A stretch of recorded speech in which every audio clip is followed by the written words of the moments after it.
All right. Good morning, everyone. Thank you so much for listening. Thank you so much for joining me this Sunday, November 21st. Nice and early again, 7 a.m. my time. Again, let me know in chat where you're listening from, what time it is, and just say hello and engage. I always enjoy it as I bring up every single stream. But again, welcome to the chat today. Very, very important discussion. One I'm very, very passionate about: obesity and the consequences of obesity. And I used the term and put into the title the obesity epidemic. And that's not something that I'm just really throwing it out there. There's been a bunch of different studies. There's been a bunch of different books and topics which are now describing obesity, not only in the United States, but worldwide, as an epidemic. The percentages and the increases year after year have just been getting so much higher and higher that we truly, really are in an epidemic of obesity. And again, I just always like to point out, because sometimes people will discuss about U.S. numbers, and we'll go over all the numbers today. I'll lay out the groundwork for what I want to discuss. But one thing I will point out right from the very beginning: the U.S., yes, of course, the numbers are going up. But guess what? Here, too, in Canada, the numbers are going up.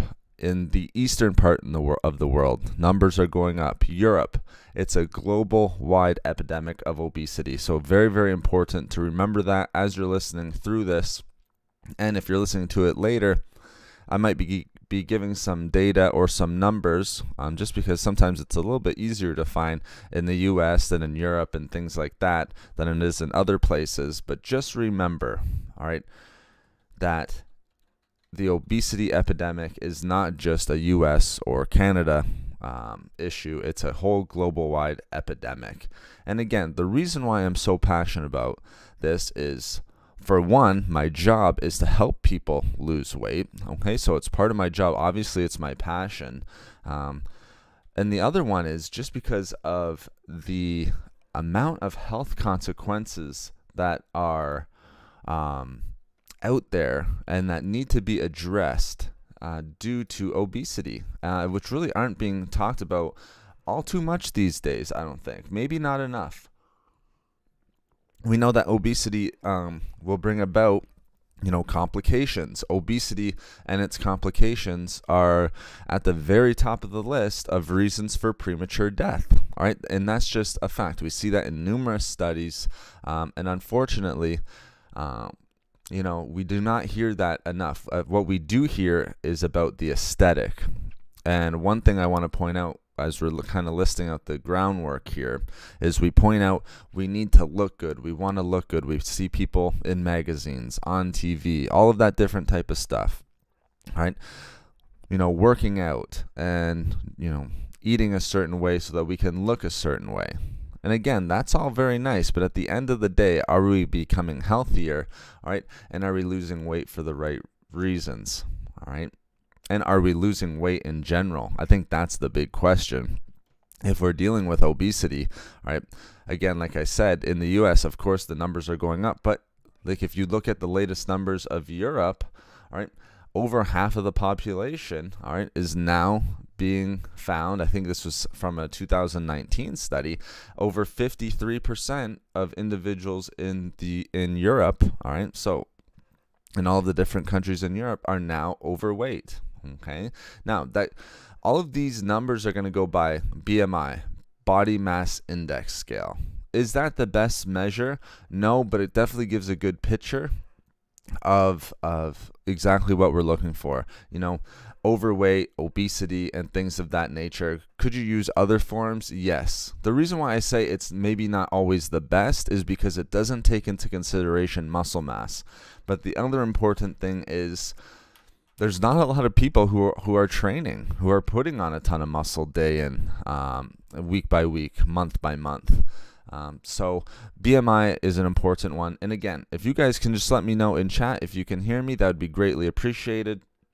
Hello to everyone that's listening right now. Again, let me know in chat, just because I know we had some issues a couple weeks back. I think everything should be fixed, but please let me know in chat if you can hear me. Again, I think this is a really important discussion, so I don't want to get too too much on a rant today where I'm just ranting and talking. It would be great if you guys could also ask some questions, all right, and we can get sort of a discussion rolling. But this is what we want to talk about today, all right, the obesity epidemic. And what are some of the numbers? We just said individuals in in Europe, all right, because remember, we're not talking about a United States issue or a Western world issue. This is all over the world. Over half of individuals now considered overweight in Europe, all right. So that's, I think, something like 53% is overweight and as much as almost 20% obese. All right, so very, very, that's kind of scary when you look at it, because what we're going to talk about are some of the health consequences of obesity and everything of that nature. Sonia, it's great to see you. Good morning to you as well, 7 a.m. And I know from the great province of Quebec. Thank you so much, Sonia. Great to see you in chat again today.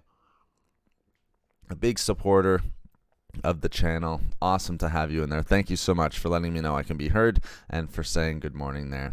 Hope you're having a good morning. 7 a.m. nice and early. I know we're getting started early here, guys, but that's becoming the new norm, Wednesdays and Sundays. So here's what I want to do, guys, and thanks again, Sonia. I want to talk a little bit about the numbers, okay? Where are we going, all right? What are the numbers looking like in terms of obesity, overweight, extreme obesity, all right?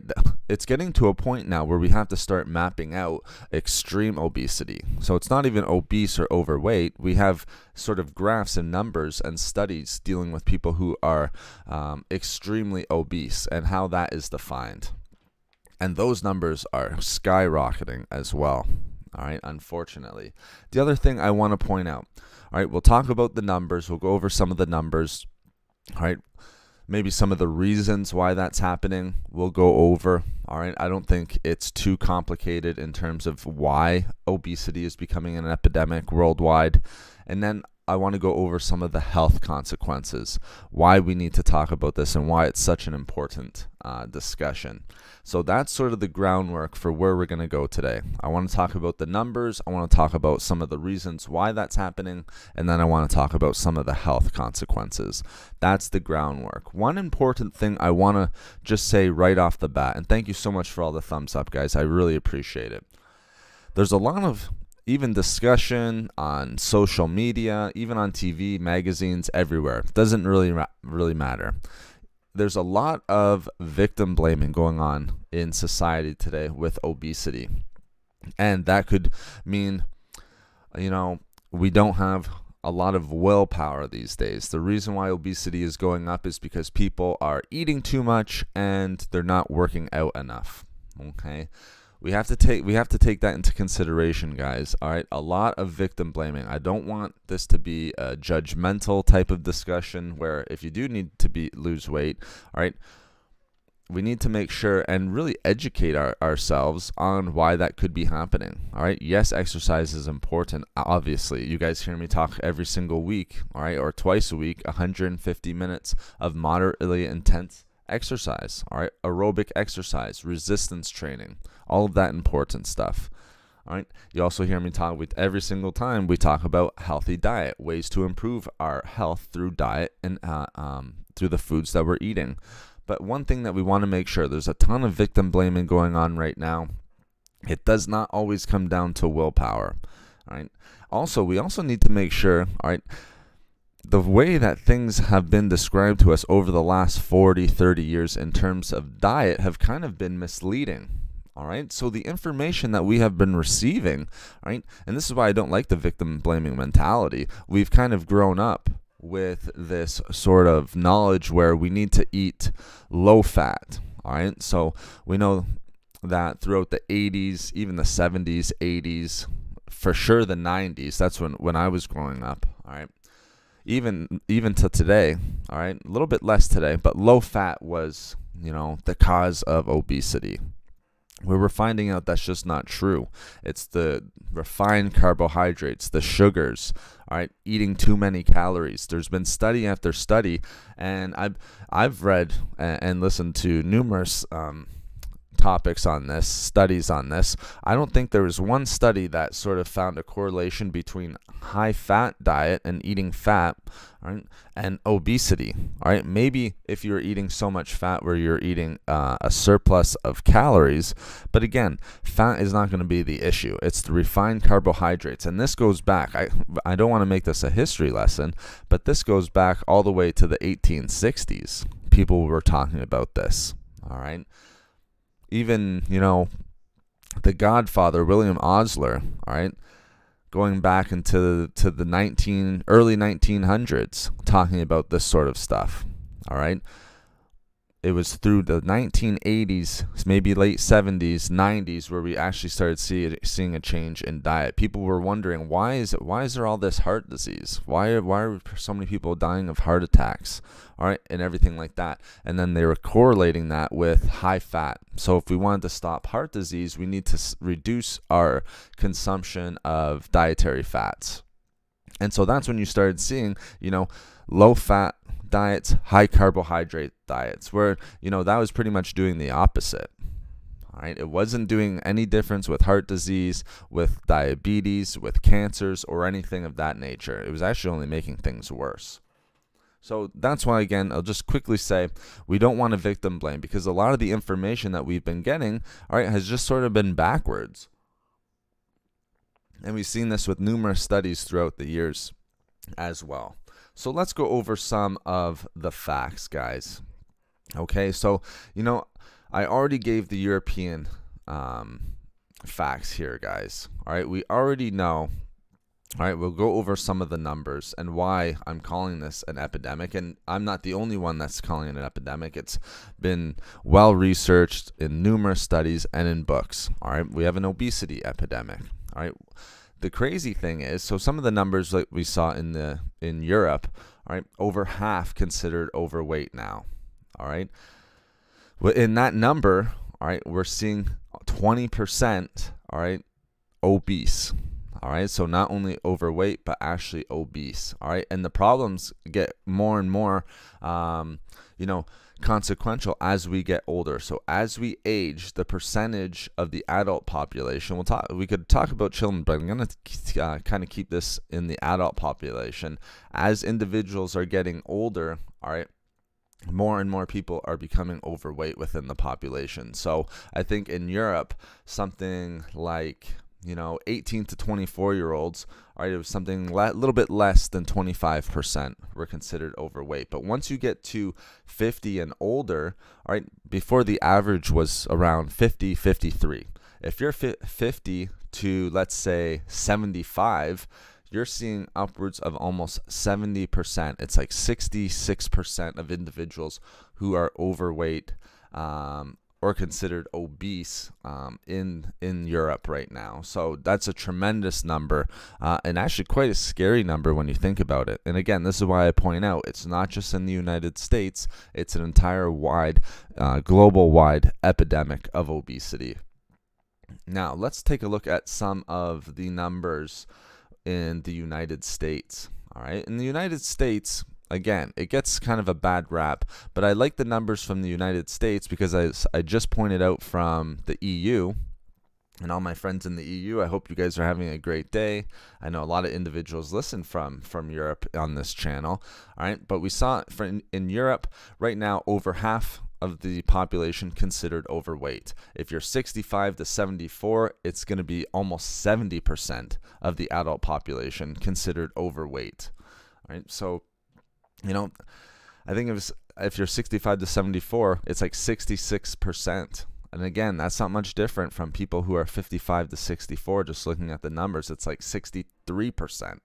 All right, and again, that's overweight. Obesity is continuing to rise. All right, the numbers of obesity. All right, so individuals who are obese, considered obese, and extremely obese is on the rise as well. So very, very scary. All right, that's something we need to consider. What I like about the U.S. numbers as well, which I was going to point out here, is the U.S. numbers, and people will think the U.S. is sort of a outlier in terms of obesity. We hear all the time in the news about how the US is getting more and more individuals are gaining weight at a faster proportion than other places in the world. It might be true in some places in the U.S., but the same can be said here in Canada. A lot of the numbers correlate. We just saw in Europe, a lot of the numbers correlate. All right, so the U.S. numbers are kind of a good marker, all right, for what's going on within the world today. So let's talk about some of the numbers here, guys. All right, so what they found, all right, and what's been found, and I like this study, all right, it's called Obesity, an Overview of an Epidemic. Okay, so it's using epidemic right there in the title. All right, so what they found, and again, lots of information being put out here. All right, but the scary thing was, all right, if we really look down and we break down the numbers, all right, and you know, sometimes a lot of these studies, and this is why I don't always like to go by just studies, but we have to when we're looking at numbers like this. All right, and what they found was, and this is going back to statistics going all the way back from 2007. All right, so you can even up to about 2012, I think. So over, you know, a 4 or 5 year study. All right, what they found that over the last, you know, prior 3 decades, so 30 years. All right, let's take a look at this. So let's go back to the 1960s. Okay, the amount of individuals who were considered obese was somewhere in and around 12 to 13%. Okay, so 12 to 13% considered to be obese in the United States. When we look at, you know, 2010, the amount of individuals who were considered to be obese was somewhere in and around 35%. All right, and that's just obese. That's not talking about overweight. All right, if we're looking at the amount of people who are overweight or obese, all right, in about 2008 to 2010, that number goes up to about 2/3 of the population, guys. 68% of the individuals were considered to be overweight or obese, and I said about 35% just obese. It's about approximately, if we really want to be specific, 34%. All right, I had written down those numbers. But it's you know, we see that it's just on the rise every single decade. All right, if we go to the rise from, like, let's say 1960 to 1980, all right, it only went up, all right, and this is obese, so we're not even just talking about overweight, but actually obese individuals. Okay, the increase over a 20-year period on that time went from something like 13% to 15%. All right, and that's a 20-year period. So you did not have a lot of, you know, individuals who are, you know, gaining a ton of weight and becoming obese during that time. All right. When it really shot up, you saw it just skyrocket it was from the 1980s, all right, so early 1980s, late 1970s, like I said, that's when it really started to go up until about 2000, okay? That's when you saw the jump go from about 15% up past 30% of individuals who are obese in the United States, all right? So again, huge jump in those 20 years. How can we have a jump from about 13 to 14% from 1960 to 1980, and then a jump from 15% to about 32% to 2000. All right, something's got to be off there. What is causing that? All right, and then again, if we look at extremely obese, all right, and that's very dangerous because that has, you know, not only health complications for each individual, but also medical costs and things on society. All right, those are things that we have to take into consideration as well. But the numbers that we see, and again, this is a hard discussion for people to have. I know it's tough to hear. All right. And again, that's why I brought up at the very beginning of this topic of the discussion. All right, it's hard for people to have these numbers kind of brought up to them. Maybe individuals are dealing with it. Maybe they have friends and families who are dealing with it. You know, maybe it's just a topic that most people aren't comfortable with. All right, but it has to be addressed. All right, we have to know where we kind of were and how we got to where we are today. But if we're looking at extremely obese, in 1960, it was like 1% of individuals who were extremely obese, maybe 2%, all right, 1 to 2%, all right, extremely obese. Guess what it was in 1980? It was like 2, All right, so it only went up by 0.5%. All right, basically nothing. The line is basically flat. All right, for people who were extremely obese. You bring that to from 1980 to about 2005. All right, so over the course of 25 years. All right, that number of extremely obese individuals, so from 1960 to 1980, 0.5%. All right, from 1980 to about 2005, and it's very similar back to about 2000. So even if you want to do 20 years again, all right, that number jumps up to about 7 or 8%. All right, and it's continuing to rise. If we look at, in 2020, we're over 10% now of people who are extremely obese. All right, it's skyrocketing. Individuals who are obese, again, is skyrocketing. If you look from the 2000s onwards, the graph is spiking. All right, we're getting more and more obese at a faster level. Okay, so it's just crazy numbers. Again, just to sum it up, over the past 3 decades, all right, the latest statistics show, all right, from 2010, all right, and onwards, approximately 68%, so over 2/3 of individuals are overweight or obese, with approximately 1/3, all right, of individuals, about 34%, being obese. All right, and that's taken from a study. All right, I think that was done. It was looking at trends of obesity. All right, found and these are all great studies. Again, long studies. I think that was done from 1999 to 2008. So almost a 10-year study. Very interesting study that I found on PubMed. All right. Again, the prevalence and trends in obesity among U.S. adults. All right, looking at the prevalence and also the trends. We see the trends increasing year after year. Okay, so since the 1970s, we've really seen an increase in just the amount of obesity that has gone on and on. Right, and not only in adults. Again, I'm not going to be speaking too much about obesity within children, but we see an increase in adults. All right. And in children as well, but that's quite the increase, all right, when we think about it, all right, over those last 30 years, okay, 1960 to 1980, all right, people who were overweight, again, flat, all right, people who were overweight in 1960 was something like 31%. The amount of people who were considered overweight in 1980 was about 31%. There was no change. All right. Same thing with obesity. Might have gone up about 2% over those, 20 years. From 1980 to 2000, all right, you're going from 15% to about 32%. You are doubling it. All right. I think it's like 34%, 32%, something along those lines. So just, if you take all that into consideration, what are the next 10 years going to look like? All right, that's the scary thing. What are the next 10 years going to look like if we've been on this graph, all right, if we've been on this trend, all right, over the last 3 decades? What are the next 3 decades going to look like? All right, that's what we need to consider, and that's why it's considered an epidemic. And again, we know that it's global. It's not just the United States. I gave the numbers for Europe as well. All right, it's happening in Europe. It's happening in other Eastern cultures as well.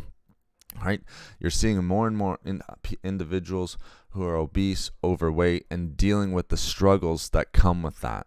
All right, and we'll talk about all of the health consequences. That's why I put in the title, The Obesity Epidemic and the Health Consequences. We know the numbers now. All right, we know that we're doubling in overweight and obesity. We know that 2/3 of individuals in the United States, over half of the individuals in Europe are considered overweight.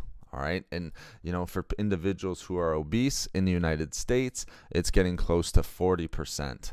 All right, obese. And with that is going to come, clear health complications, which we're going to go into. All right, you're going to find that a majority and disproportional, all right, individuals who are affected by obesity. All right, again, this probably isn't surprising. All right, but it's going to be those individuals from low income. All right, and again, all right, those are individuals who are going to be gaining the most weight and who are dealing with the obesity epidemic the most. All right. And one of the reasons, all right, because I said I wanted to get into the reasons, all right, is because we're eating more and more sugar, refined carbohydrates at a greater level. And again, this is not, remember, we talk about the keto fad and everything like that. People like to talk about the fad diet.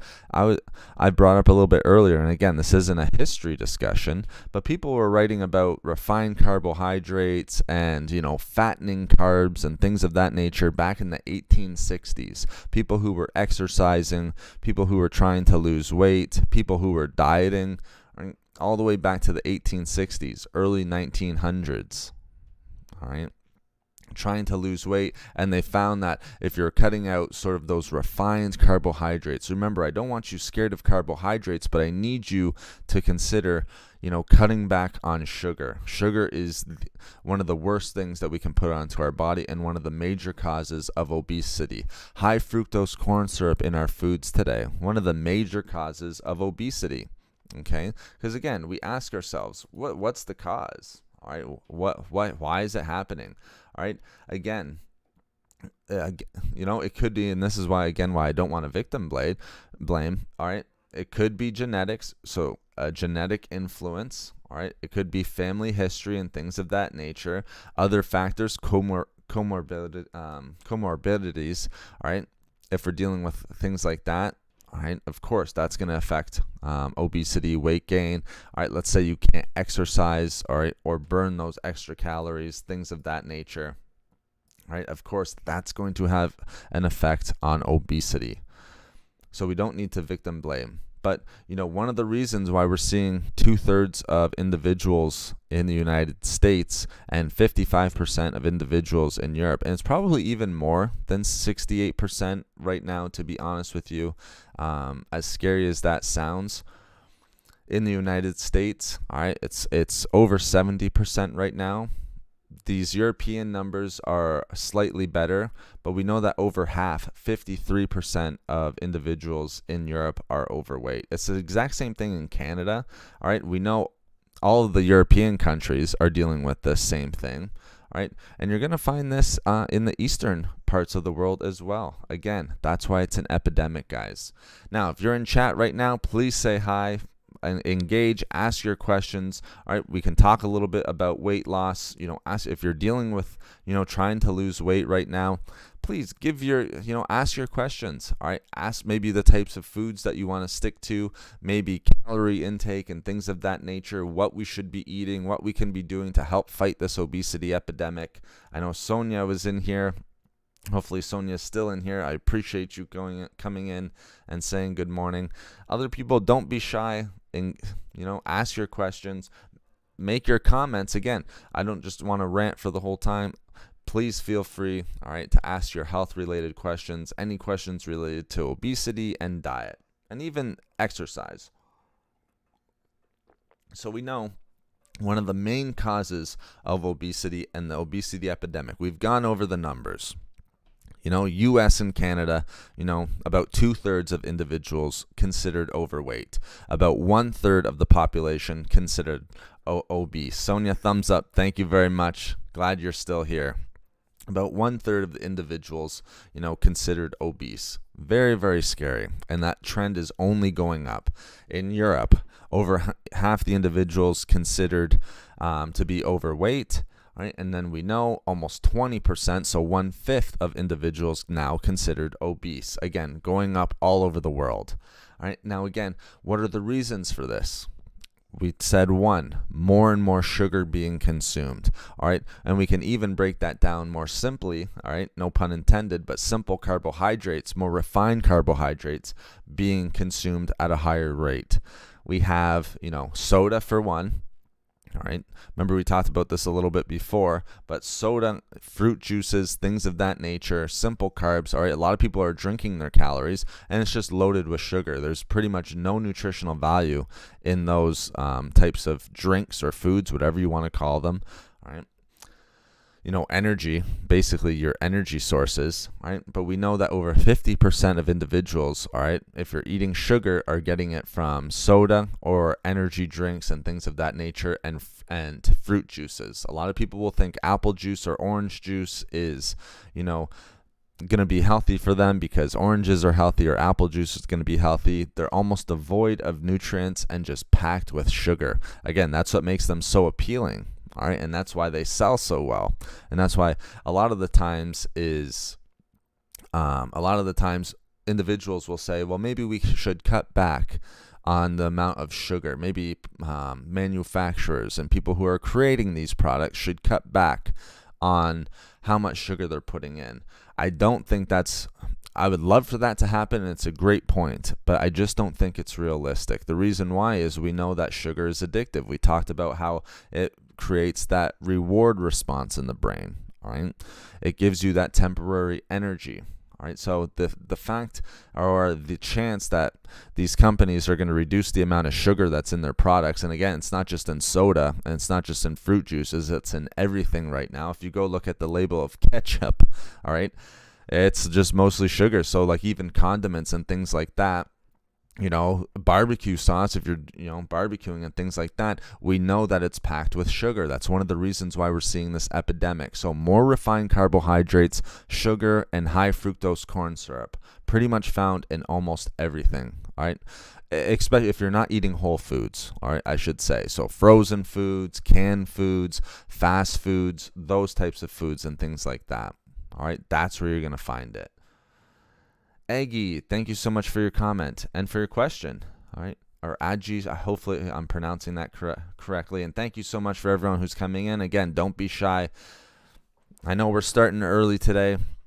I know I've been kind of rattling off the numbers, and I know some people might not find that the most interesting, but we're going to get into the health consequences and the reasons why right now. I think you guys know the numbers. All right.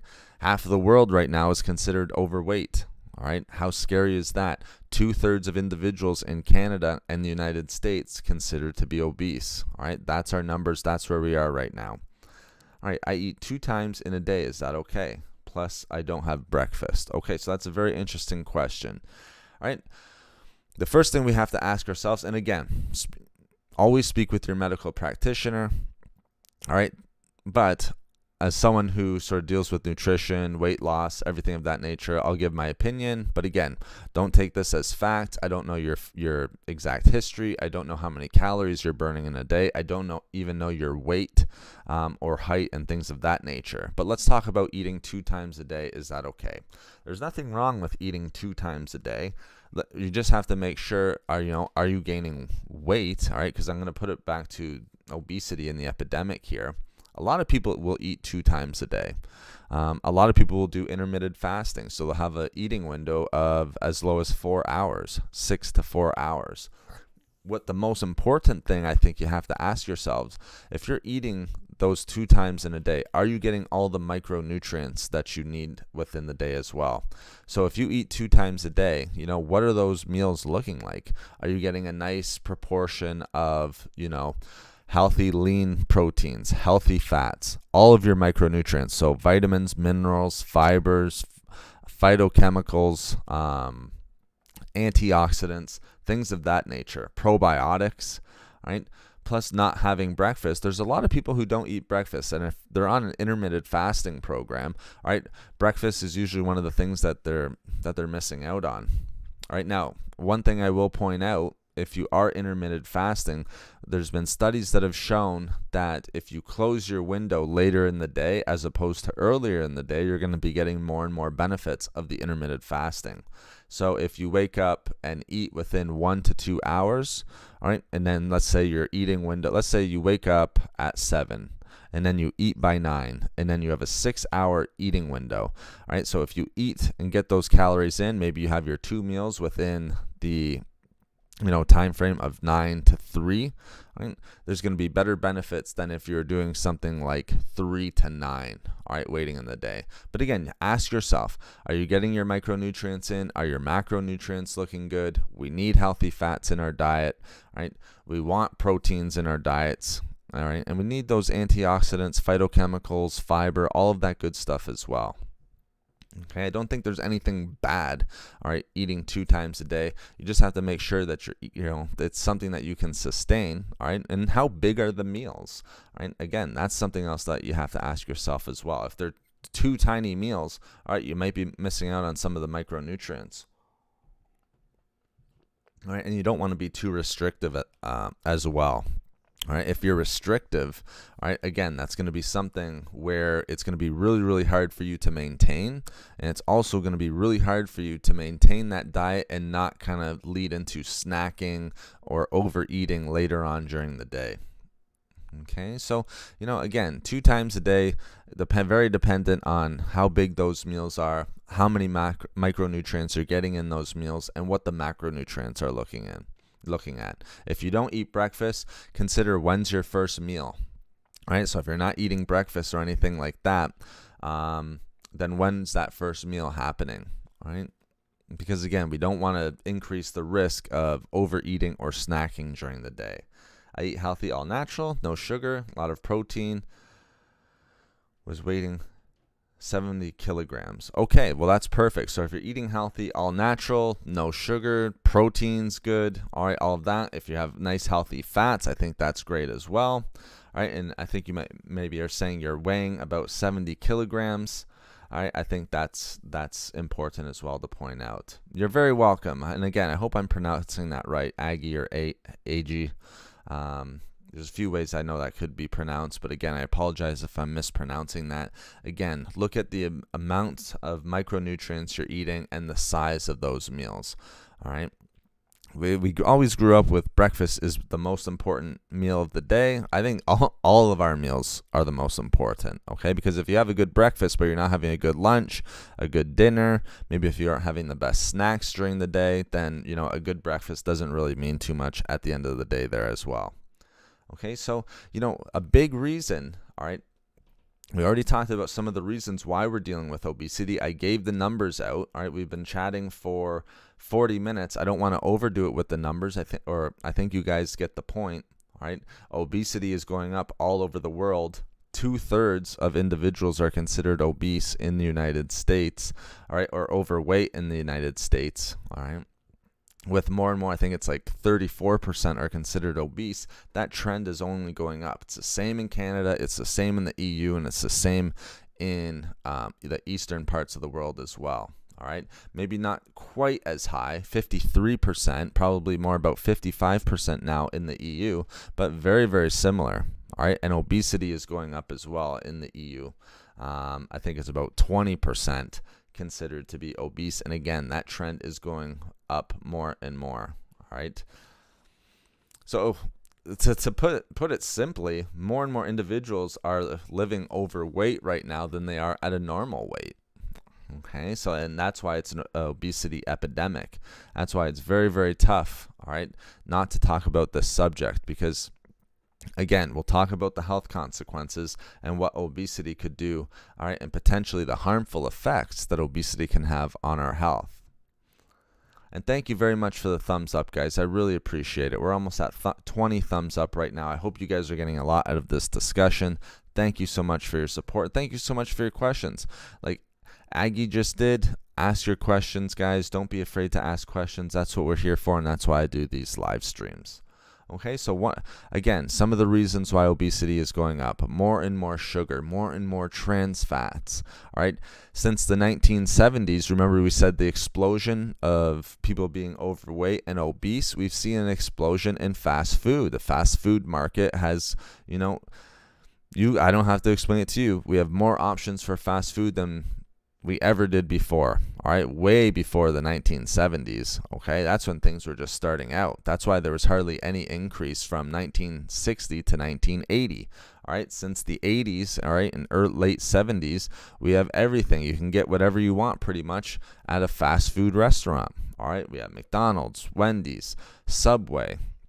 You can go out and get, healthy salads, but then you actually look at the labels, and those healthy salads are just packed with trans fats, packed with saturated fats, packed with calories and everything like that. All right, and lower in micronutrients than if we were making our own salad at home. So again, a lot of the times this obesity, it does come to calories in versus calories out. But again, we got to look at the types of foods that we're eating also. I talked a little bit about foods that can help you to lose weight and the thermogenic effect. Again, our body cannot always, there's really nothing, I don't think that I've ever read that there's something in our body that, knows that I'm eating capsaicin. I'm getting it from chili peppers, and so my body is going to heat up because of that. So the increase in metabolism and things like that, all right, very, very negligible, all right, coming from that. Same thing even with green tea, maybe slightly, all right, if you're drinking enough of it. Remember, you have to be drinking cups and cups of it per day, but you're not going to be getting a huge effect, all right? So let's just keep that in mind as well. And again, we don't want to victim blame, because a lot of people will think, well, the obesity issue is because people aren't exercising or people eating too much. Yes, that's one consideration that we have to take in mind. I think if we ignored that, all right, we'd be doing a disservice. There's a lot of books and stuff right now, and a lot of studies that are coming out that are sort of disputing that, but I don't think there's anything wrong with getting 150 minutes of exercise per week. All right, it's only going to have benefits for you. Cardiovascular, not even just with weight, but cardiovascular, mental health, things of that nature. And plus, we feel good when we work out. And there's a correlation between, getting that. And again, it doesn't have to be super intense, but there's a correlation between working out and then eating healthier as well.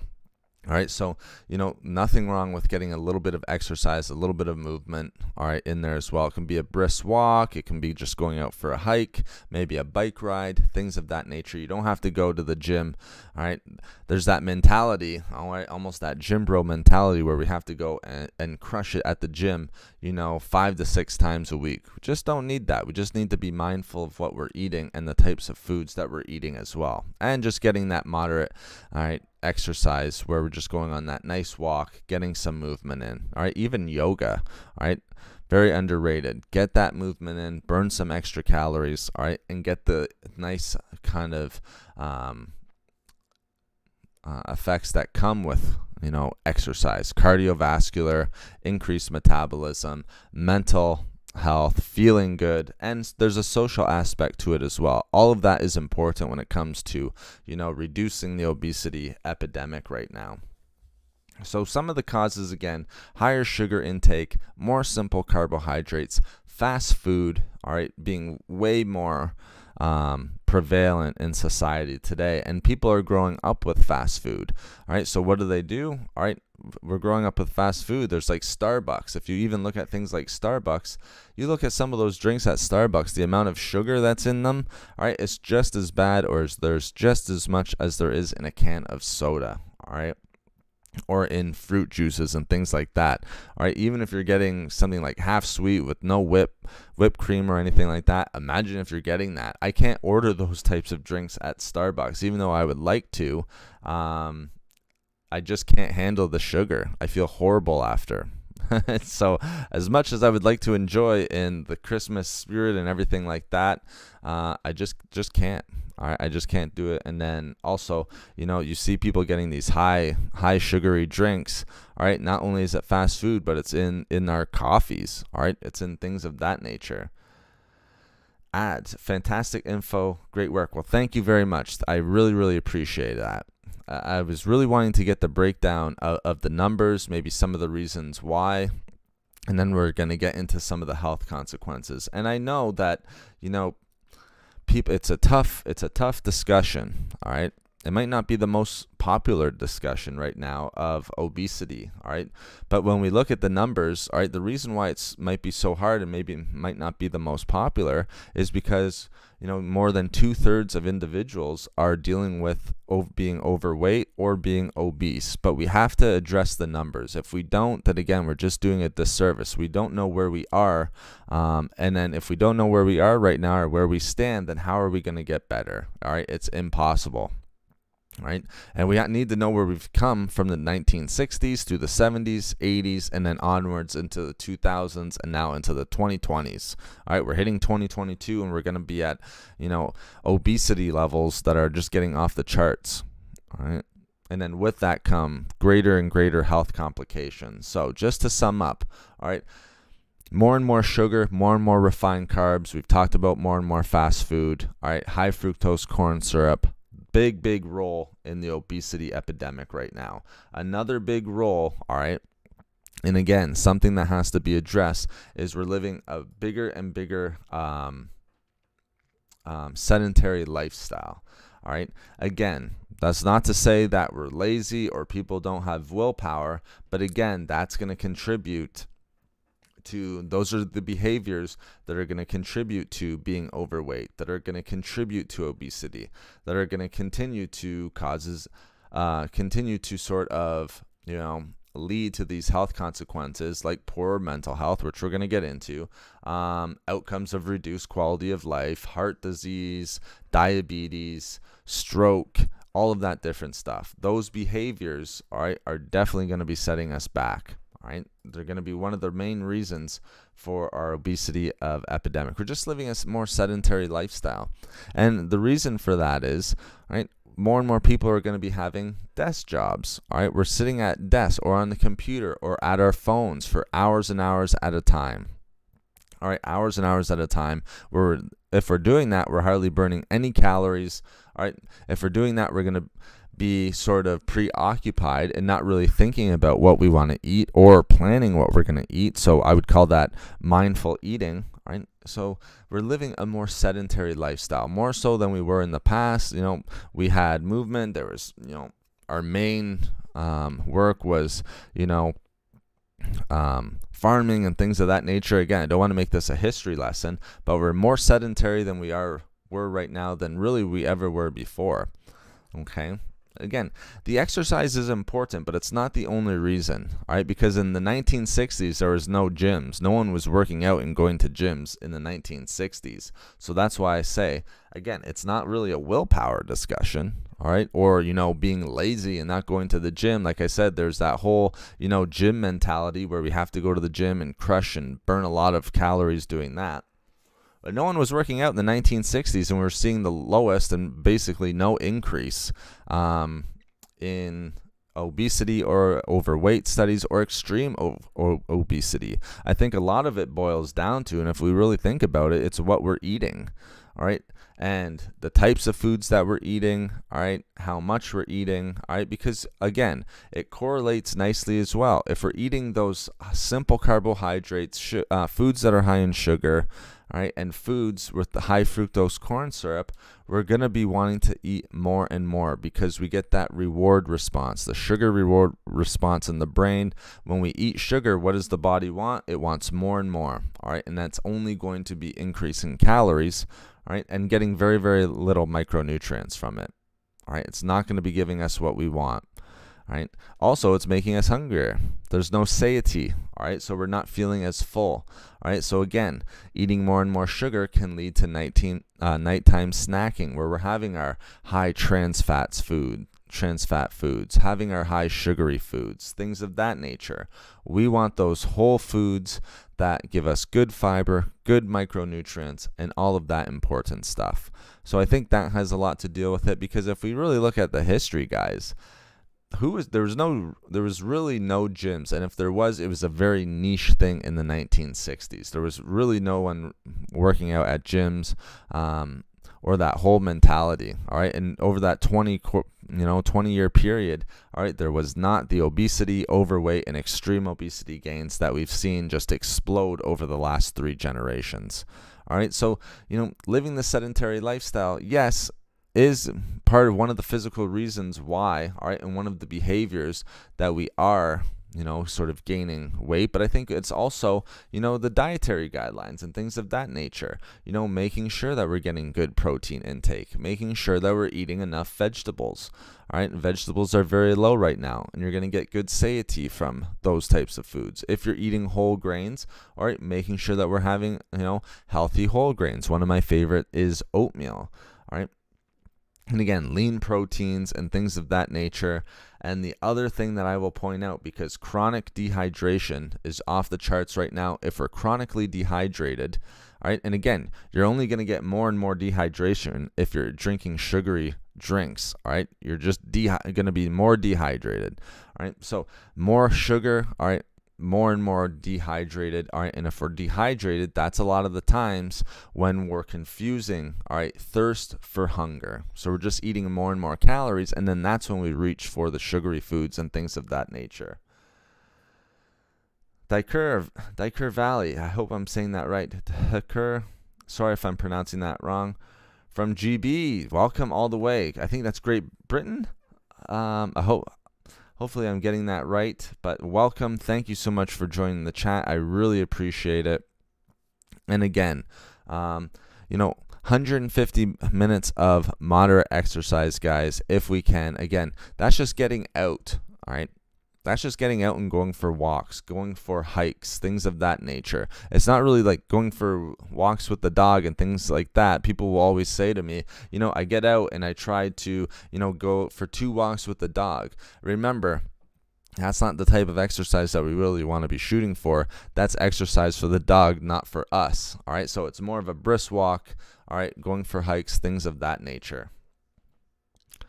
I need a meal plan I can follow. It's not easy to eat healthy when you're always on the go and fast food is always available. That's the thing as well, Sonia. We're in a high speed, all right, world right now, all right, where we're always on the go, always have things to do. And again, that has to do with work, that has to do with family, and just the world speeding up around us as well. We're getting information, all right, at a much higher pace. We can get emails, we can get work-related stuff coming to us, all right, even family-related issues, all right, coming to us just through a text message through our phones, which we always have on us, all right. So we're getting pulled in different directions these days, more and more so than we were before, all right. But you're exactly right. The meal plan, all right, is important. And there's a lot of people who aren't following a meal plan, to be honest, Sonia. All right, a lot of people, what they're doing is they're just going throughout their day, not really thinking much about what they're eating, all right? And then by the time, all right, they get to that point where they're hungry, that's when kind of the wheels fall off, if that makes sense. And that's what's leading to obesity or being overweight and things of that nature. And even if we don't want to call it obesity or overweight, maybe just not living at a normal weight or a healthy weight, or maybe not even reaching the goal weight that we're wanting to. But we are getting pulled in so many directions. It's very, very hard to follow a meal plan. Much easier to grab that fast food. And as I've already mentioned, fast food is way more available today than it ever was. Like you said, is always available. It's always an option. It's not only at these fast food chains now, it's in like malls. It's in malls. It's in grocery stores. I saw a Starbucks was in a Zehrs now. And again, people will think Starbucks is a healthy option, but if you look at some of the drinks, all right, and some of the foods that they're offering there, all right, a lot of it is going to be high calorie, low micronutrient, high sugary drinks and foods. All right, so you're exactly right. All right, it's always available. We're living a fast-paced lifestyle where people aren't really having mindful eating.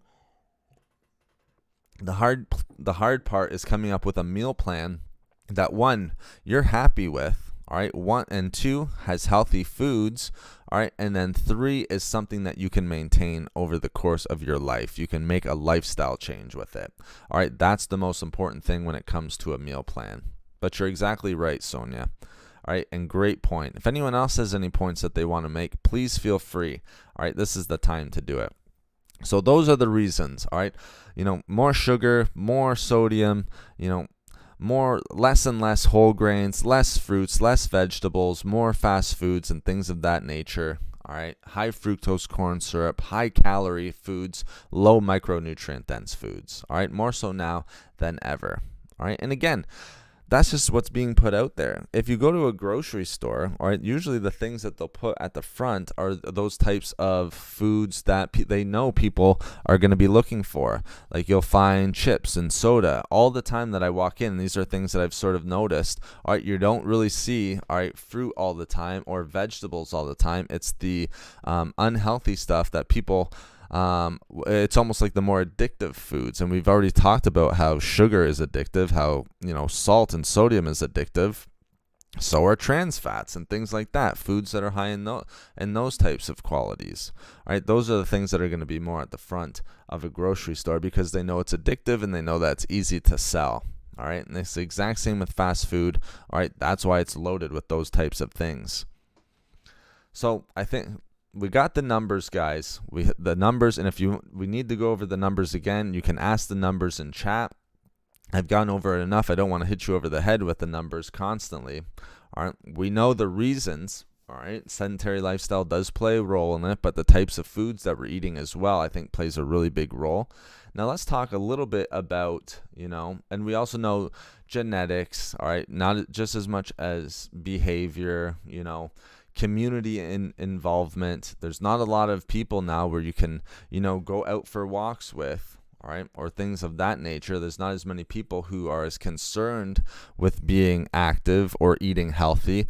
A social aspect of our life is going to grab fast food or going to restaurants, things like that, eating a high calorie meal. That's a huge social aspect that's, going on in life right now. It's just our lifestyle. So even, community, things like that. All right, and also community can be environmental things, just like you brought up, Sonia. All right, things like that. It's hard to follow a meal plan. One of the things that I do is try to help my clients create a meal plan that they can follow, that doesn't lead to a lot of stress, that's giving them good micronutrients and macronutrients where they can hit their goals are. But you're right, the meal plan, mindful eating, very, very important. So let's talk about some of the health consequences. And before I do that, let me just take a quick little break. It'll be literally 30 seconds, guys. I'll take a quick break here, and then we'll get back into the health consequences and then the economic and societal consequences of obesity. Give me 1 second. I'll be right back.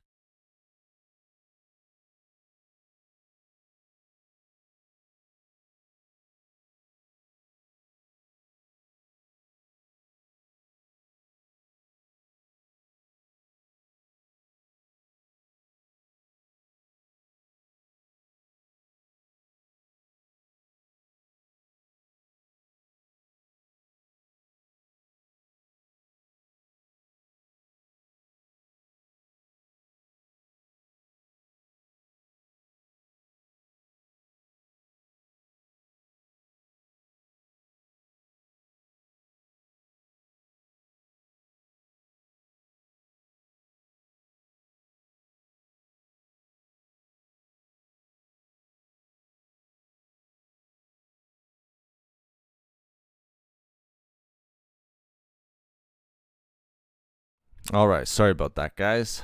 We are back now. Thank you for sticking with me, and thank you for the thumbs up. I see that we're at 20 thumbs up.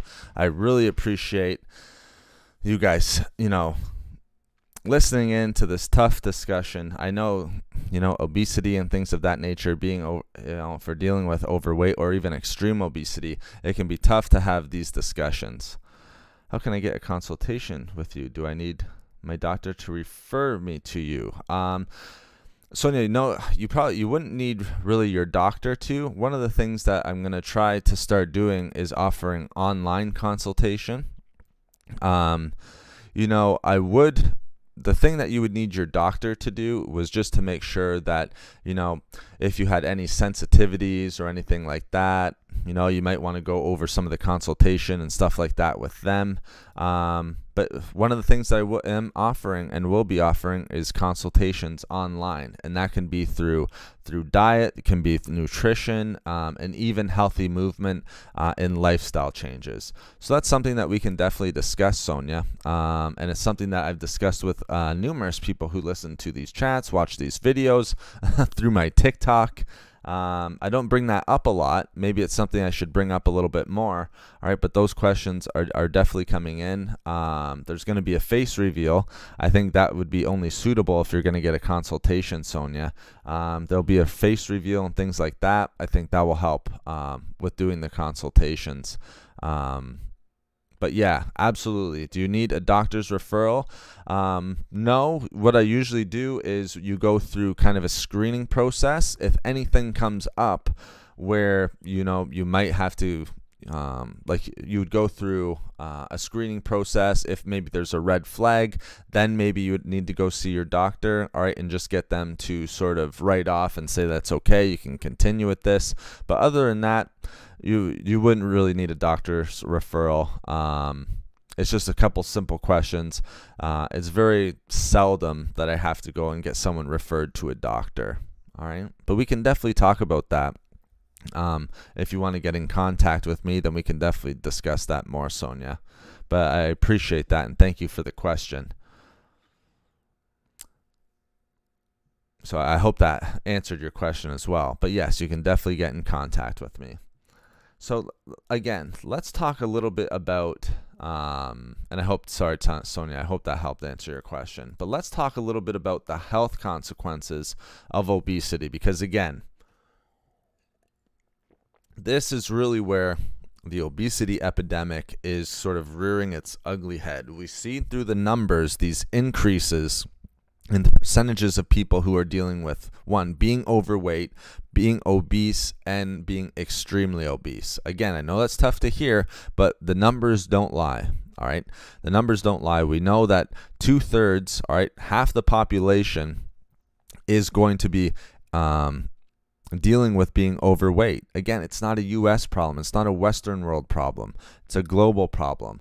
But some of the health complications that can arise from that, all right, let's just go over them, all right? And the thing is, all right, with the obesity epidemic, all right, a lot of the issues that come from that and health consequences that come from that, all right, are going to be through are going to be dealing with things that already are going to be epidemics, like heart health, all right, overall heart health consequences, all right? So things like heart disease. There's an epidemic of heart disease right now. As I've mentioned in numerous discussions, a quarter of the world is going to be dealing with some sort of heart disease related issue, whether that be high blood pressure, whether that be some sort of cardiovascular disease and disease risk factor like high cholesterol, high LDL cholesterol, high LDL oxidation. Atherosclerosis is a huge one right now. I could almost do a whole discussion on atherosclerosis, so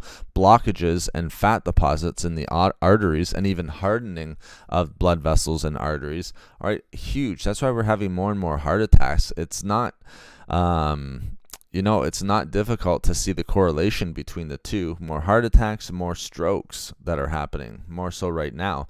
It's funny, if we went into the history, the reason why a lot of the diet changes and people were saying low fat was because of the increase in heart disease, all right?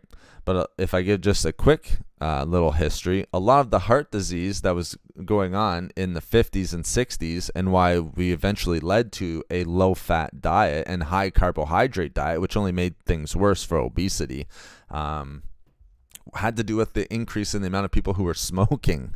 The smoking rates were off the chart. It was like half of the individuals, half the population was smoking, and that's what led to a lot of the heart disease issues. It wasn't the fat, all right? It was the the smoking that led to the heart disease, all right? There's a huge correlation with smoking, heart disease, and all of that nature, all right? Not so much the fat intake. So that's just a quick little history aside. But very interesting because, through the 50s, there was that big increase in heart disease and people were wondering why. But a lot of people were coming back from the war. They were smoking. Like I said, over half the population. That was in large part having to do with the increase in heart disease. They sort of thought it was having to deal with this high-fat diet. But again, that was sort of... And again, there hasn't really been any studies that show healthy fat intake can lead to, heart disease. If you're eating too much fat, of course that's going to lead to obesity. Too much of anything, all right, if you're eating in a surplus of calories, you're going to be gaining weight, all right, and especially if you combine that with a sedentary lifestyle because you're not burning the extra calories. All right, if you're not burning the extra calories and you're eating a surplus amount of calories, weight gain, all right, obesity, overweight, even extreme obesity, the prevalence is going to be going up and up. Okay, so again, let's talk about some of the consequences here, guys. Some of the health consequences of obesity. All right. So people who are obese compared to people who are at normal weight or a healthy weight, we see an increase in a number of serious diseases, chronic diseases, and health conditions. So the first one, all right, I've already brought it up, all right, heart disease. There's an epidemic of heart disease going on right now. A quarter of the population, and maybe even more, all right, it's going to go up. They said by 2030, I think I read in numerous studies, all right, you're going to be seeing it almost a third of individuals, 30%. Right now it's in and around a quarter, so about 25, 26%. In the next 10 years, I would not be surprised, and a lot of the studies are showing that it's going to be about 30 to 33% of individuals who are going to be dealing with some sort of risk factor with heart disease. And again, we're going to have an aging population at that point as well, so it's only going to be compounded with these chronic heart issues, chronic heart disease related issues. So the first one, all right, is going to be high blood pressure, hypertension. That's one of the health consequences and big health consequences of obesity. All right. And again, we can point out all causes of death. So mortality, all right, increases through obesity. All right. And we see that through a number of different studies. All right. And there's been some really good studies on that. Managing overweight and obesity in adults. All right. There's been things like that. Evaluation and treatment of overweight and obesity in adults. All right. Interesting information coming from those types of studies. Body mass index and the consequences of that. Again, tons of information out there that you can find. All right, so it's not just things that I'm just saying. All right, this is all stuff that's coming through the literature, and what we're finding more and more on an everyday life. So first one, all right, that we can point out to is one of the most prevalent is going to be high blood pressure, hypertension. And again, that's one of the major risk factors for heart disease. All right. The other really, the one that you see off the chart these days is high LDL cholesterol and low HDL cholesterol. Now, again, I'll have some people point out in the comments, well, we need some LDL cholesterol. All right. That's healthy. Well, yes, of course. We need some LDL cholesterol in our body to be healthy. But what the main issue and the consequence is high LDL cholesterol. All right, if it's not moderate or healthy levels of LDL cholesterol and it's high, that's a major risk factor for heart disease. All right, and then not only is obesity going to lead to high LDL cholesterol, all right, so unhealthy LDL cholesterol levels, but lower, all right, unhealthy HDL cholesterol, what's often considered good cholesterol. All right, so you're increasing bad cholesterol, all right, decreasing good HDL cholesterol. Now, not only that, and those are two major, so high blood pressure, hypertension, and then the higher LDL cholesterol, lower HDL cholesterol, two major risk factors for heart disease. All right, and for premature death and death-related heart disease issues. The other one, all right, that's going to be off the charts in relation to heart health, all right, and heart disease are higher levels of triglycerides, all right, in the body, all right.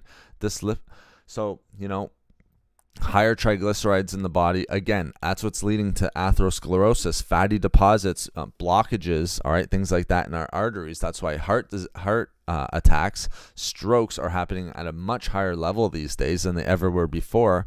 All right, we have these fatty deposits, all right, blocking and creating blockages, all right, reducing blood circulation, causing the heart to have to work harder to pump blood and oxygen throughout the body. Again, all of these taken together, this is why obesity is not only leading to all of these health complications, but also to an epidemic of heart disease as well. So very, very, again, that should be very worrisome to most people who are dealing with obesity. And we already said through the numbers, all right, the amount of people who are dealing with extreme obesity, all right, is about 10% of the population. All right. So if you're dealing with extreme obesity or even just being obese, somewhere close to 40% of individuals, all right, then it's only going to be making these health consequences more and more.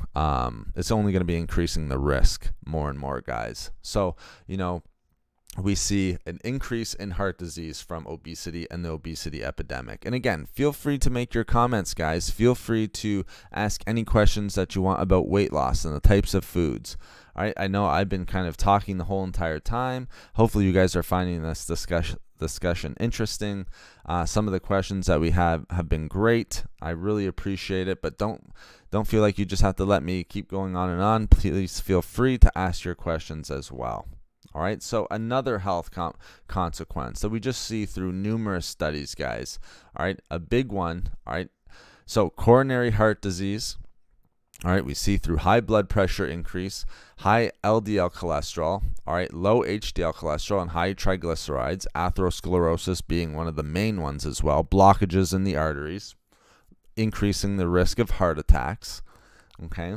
The other big one, of course, and we've talked about this in our type 2 diabetes discussion, but an increase in prediabetes and type 2 diabetes. Okay. So when we're obese, we see an increase in the risk of developing premature diabetes and type 2 diabetes. All right, and again, this correlates back to our discussion of why are we seeing an increase in the epidemic of obesity. Well, one is because we're having more and more sugar in our diets and fast food, high fructose corn syrup, things of that nature. All right, fast foods.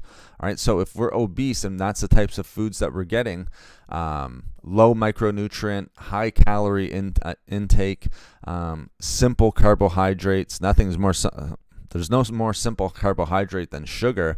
All right, that's going to be increasing your risk of type 2 diabetes. All right, and prediabetes. And again, diabetes is a risk factor, all right, for heart disease. And again, this is why I'm keep going back and forth with, there being an epidemic of heart disease as well. So very, very interesting there. But again, it makes sense. If we're dealing with obesity, we have to look at the types of foods that we're eating.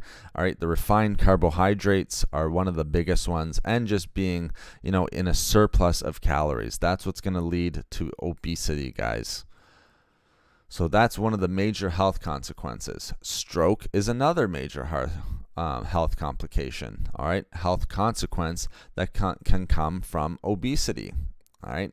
Again, we're seeing more and more individuals with heart disease, more and more individuals having heart attacks and succumbing to heart attacks, and also stroke is on the rise as well. You may have family members or friends that have gone through these things. I know I have. All right, they're just way more prevalent. All right, and a lot of that has to do with obesity, guys. These are risk factors of obesity, and that's why these health consequences, all right, have to be pointed out, and I want to make sure that we go over them. All right, so heart disease, cardiovascular disease, all right, diabetes, which is huge. Diabetes is off the charts right now, guys. All right, it's the exact same thing. This isn't to scare you or anything like that. It's just going by the numbers. If you look at it, and 68% and even more now of the U.S. population, and again, this is very similar to a worldwide population, is overweight or obese. All right, and you're even getting a good proportion of that being extreme obesity. All right, extremely obese. Of course, you're going to see an increase in heart disease and an increase in type 2 diabetes. All right, it only makes sense that there's correlations between the two, the types of foods that we're eating and the sedentary lifestyle. The nice thing about type 2 diabetes, guys, and even to a certain extent, again, depends how long we've been dealing with it.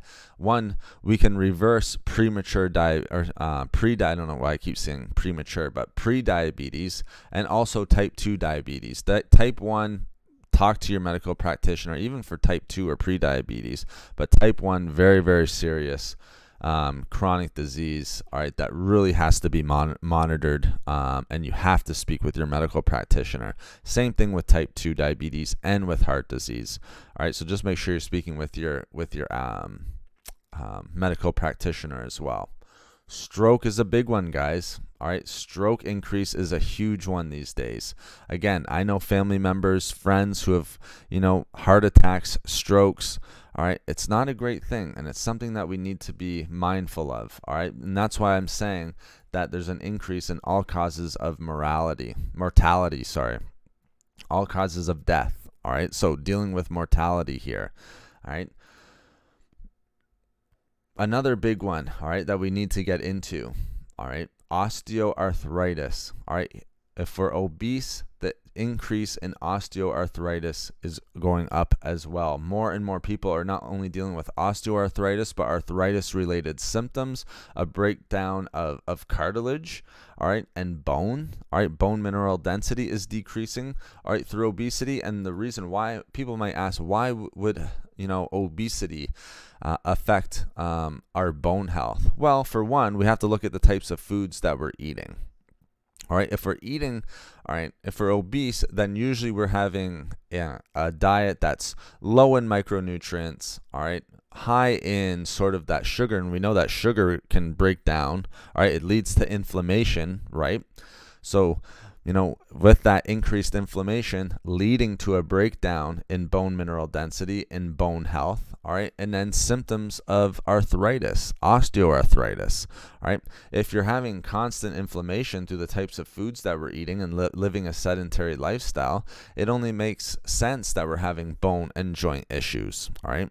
Again, those types of foods are going to be decreasing bone mineral density. And if we're not eating micronutrient dense foods, guys, excuse me, if we're not having like good vitamin K, calcium, magnesium, all right, manganese, all of that different stuff, all right, even vitamin D, all right, if we're low in all of these micronutrients, all right, and there's even other ones, all right, like zinc, iron, all right, if we're low in those micronutrients, all right, that's going to negatively affect our bone health. Also, if we're always living in chronic inflammation, that's going to affect arthritis-related symptoms, all right? Again, if you're having more and more inflammation through the body, all right, that's when we start dealing with joint pain, swelling in the joints, a lack of mobility in the joints as well.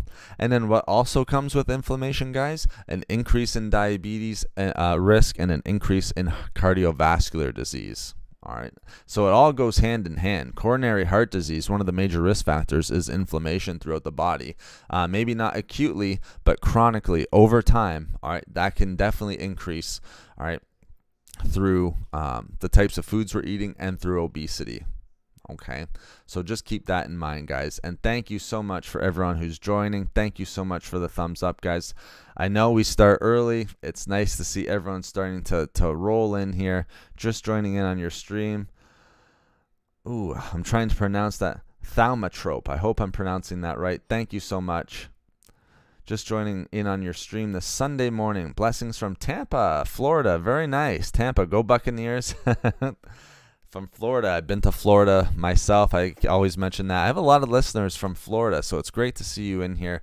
Stay healthy. Thank you very much. Hope everyone has, the exact same. Staying healthy as we can. Living a nice, healthy, normal weight, because we've already talked about a lot of the health consequences of obesity, and I hope you guys are getting great value out of this discussion. If you're just joining right now, we talked about some of the numbers of obesity, the increase in numbers of obesity over the last 3 generations compared to from, let's say, the 1960s to the 1980s, all right, how it's just exploded from the 1980s onwards over these last 3+ decades, all right. And then we've also talked about how obesity is not only an issue in the Western world, Canada, the United States, but we've given some good information on Europe and also in Eastern cultures as well. All right, so it's a global epidemic. All right, we talked about the numbers. We talked about some of the reasons why, all right, we're having an increase in obesity. And then now we're talking about the specific health consequences of obesity as well. And again, if you're just joining, this isn't a victim blaming thing, because a lot of people will say, well, obesity is because people don't have willpower. People are lazy, all right? They don't have willpower. They're eating, the wrong foods. They're not getting to the gym, so people are lazy. Again, a lot of the times we're just getting too much information or the wrong information. So we have to take that into consideration as well. Yes, living a non-sedentary lifestyle is going to improve your chances of not having to deal with obesity. You're burning more calories, all right? And there's a correlation of being active and eating fewer calories, all right? Eating a healthier diet. We also have to remember that there's a correlation with some of the information that we're getting. Eating healthier foods, you're eating healthier foods with more micronutrients, less in calories. You're going to be in a calorie deficit or at a maintenance level of calories, so you're not going to be gaining weight. All right. Again, not reaching for those sugary foods, high fructose corn syrup foods, fast foods. That's what's going to be causing obesity. Now, let's continue on with some of the health consequences. All right. Another one. All right.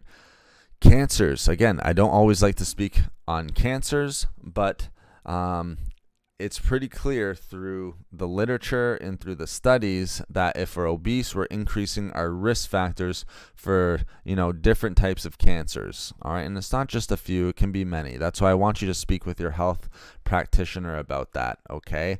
Again, I don't always like to speak about cancer. Make sure that you speak with your medical practitioner, but we can see why the correlation, right? If we're not getting good micronutrients, if we're eating, foods, all right, modified foods, high fructose corn syrup, a lot of sugar, sodium, and things like that. For dealing with inflammation, all right, for living a sedentary lifestyle, you can see where the correlation comes from. All right, I think I'd again be doing a disservice to you guys if I didn't bring that up. So just again, speak with your medical practitioner, especially, and you should be speaking with your medical practitioner with all of these. I'm giving you the health consequences, all right, but and some of the prevention methods, all right, and possible treatments, but you need to speak with your medical practitioner so that you can increase and get more another opinion on some of the prevention methods and treatment methods in this regard. Okay. Oh, you're very welcome, Thalmatrope. Again, I hope I'm pronouncing that correctly. Thank you very much, and thank you for the thumbs up, guys. So that's one of our big ones here. All right, one of our big health consequences. All right. Increase in many different types of cancers. All right. We'll leave it at that. Another one, and this is huge in today's day and age, and one that we definitely want to stick around for. All right.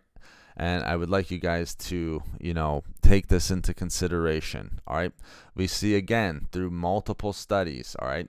There was a study done in the International Journal of Obesity. All right. Obesity and psychopathology, a 3 decade. So again, not just a short-term study, long-term study, perspective study on the increase of mental illness. All right, that obesity can have. It can increase the risk of feelings of depression, the anxiety, I think was a big one, and then other mental disorders as well. Serious, not that depression or anxiety aren't serious mental illness, but other mental disorders, all right, that can come from obesity. All right, so I think that's a huge one as well, because mental illness is playing such a big role in today's society. All right. And so what they're finding is there's a huge correlation between, being obese, and we've seen how much the numbers have gone up over the last 30 years. All right. And then now we're seeing mental illness going up. We're seeing that there's a correlation between mental illness and obesity. All right. And that's through numerous studies. I mentioned one.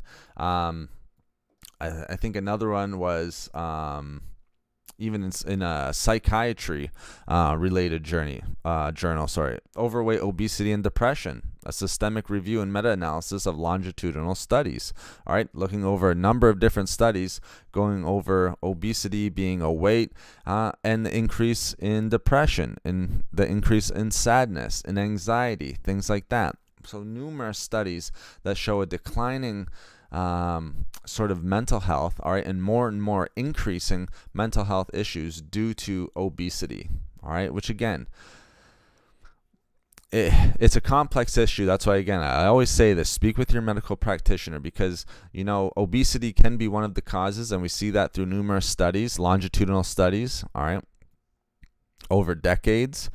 But again, it's a complex issue. Does that mean if you're obese, then that's the reason why you're dealing with depression and anxiety? All right, it could be, but there could be other genetic factors, other environmental factors, all right, and just other factors that play there. But again, we have to point out that people who are dealing with obesity, who aren't living at a healthy weight, who aren't living a healthy lifestyle, which correlates with both of those, are at an increased risk of mental illness and things like mental disorders such as depression, anxiety, and others. So I think that's a big one that we have to take into consideration, guys. All right, so mental illness is one of those ones. You guys may know someone in your family, may know friends and people who are dealing with mental illness, things like that. All right. Again, obesity is playing a huge role. And when we know 2/3 of the population, all right, are overweight, all right, just from some of the numbers that we've gone over, all right, you can kind of do the math and kind of come to your own conclusions with why we might be seeing an increase with that as well. All right, another big one, guys. All right, low energy levels. All right, if we're, obesity can bring along with it feelings of low energy, people needing more sleep. All right, getting your 7 hours of sleep, but not feeling well rested. Why? Because one of the risk factors would also be sleep apnea. All right, and if you're dealing with sleep apnea, then you're not getting enough oxygen. All right, during your sleep. All right, that's going to affect, all right, your quality of sleep. All right, also your sleep duration. All right, and also it can lead to disturbed sleep, so you wake up more throughout the night. All right, if you're dealing with sleep apnea. Sleep apnea is one of the diseases and health conditions that can be increased through obesity. I've seen it quite a bit. A lot of individuals who are obese or overweight who were having breathing problems, deal with breathing problems and things like that, who later on in life find that they have sleep apnea. They're wondering, why are they waking up tired still? Why are they waking up through the night? Well, they're at an increased risk of sleep apnea, and then they find out that they actually do have sleep apnea, and a lot of that has to do with obesity. Sometimes that can be reversed, sometimes not. All right, people will lose the weight and then their sleep improves.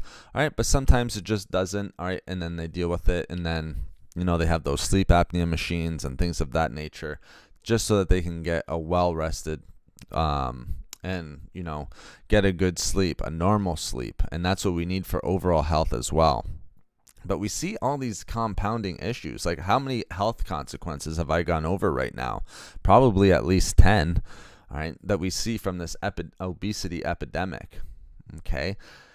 It's very, very costly on our overall quality of life. And that's another one. All right. If we're dealing with obesity, and especially extreme obesity and things of that nature, all right, our quality of life is going to go down. There have been numerous studies. And again, we may know people like this, but people who are dealing with extreme obesity or obesity, all right, are less social. All right, they're not going out as much. They're living a more, not only sedentary lifestyle, but more loneliness. All right, staying in, not wanting to go out, almost like a social anxiety type of thing. We already know that it can bring upon mental illness, anxiety, depression. All right, someone who has a lower quality of life and someone who's obese or extremely obese, all right, can be dealing with those social anxiety issues. All right, again, that's just seen in numerous studies. All right, so again, keep that in mind, guys. And if we are dealing with it, please ask your questions, guys. Please ask your questions. One of my major goals for these discussions today, and every Wednesday and every Sunday, is to try to answer as many questions and your questions that I can. All right, so if you have any questions related to obesity or losing weight or these health consequences or anything related to health and nutrition, please do not be afraid to ask. Okay, that's what we're here for. I know it's a tough discussion. All right, trust me, I know it's tough. All right, it's tough with clients that I work with. That's why it can be tough for people to try to change these things. We always talk about how it goes in phases. There's like the people who, are kind of set in their ways and they're not willing to make a change. People who start to make a change or are starting to think about making a change. All right. And then there's people who are contemplating and planning. And then there's the people who actually go out and then start to make the changes and begin the changes. All right. So you got like your contemplation stage, and then your active stage, where you're going, maybe starting to go to a gym, working with someone like me to help lose weight and be healthier. All right, because again, yes, we want to lose weight, but again, at the end of the day, that's a nice aesthetic. All right, you'll look better. All right, you can fit into your clothes. That's always a big goal that I hear from people when I'm doing consultations. They want their clothes to fit better, and that's a great goal. Nothing wrong with that. All right, but we also want to, I never really hear in my consultations, to be honest, I never really hear, I want to look better. I want to look better for the summer, maybe for, look better in general, fit into different clothes, be at a weight that I was when I was so-and-so age, be, this sort of aesthetic thing, look better for the beach. All right, heard that numerous of times, but you don't hear very often. All right, you do every now and then. It's not a zero, but you don't hear about, well, I want to lower high blood pressure. I want to lower high LDL cholesterol. I want to reduce my risk of stroke. I want to reduce my risk of developing osteoarthritis, of cancer. I want to improve my quality of life. I'm not moving as much. All right, I'm not moving as well. I have soreness. All right, my joints hurt. I don't hardly ever hear that, all right, when it comes to obesity.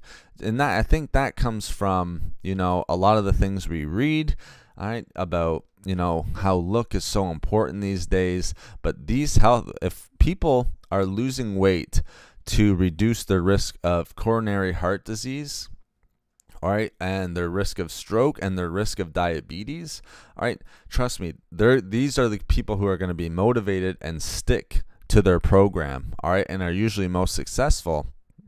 And a lot of the times they're the individuals who keep the weight off, all right, because if you want to look good for the beach, yeah, that's going to be a temporary motivation for you.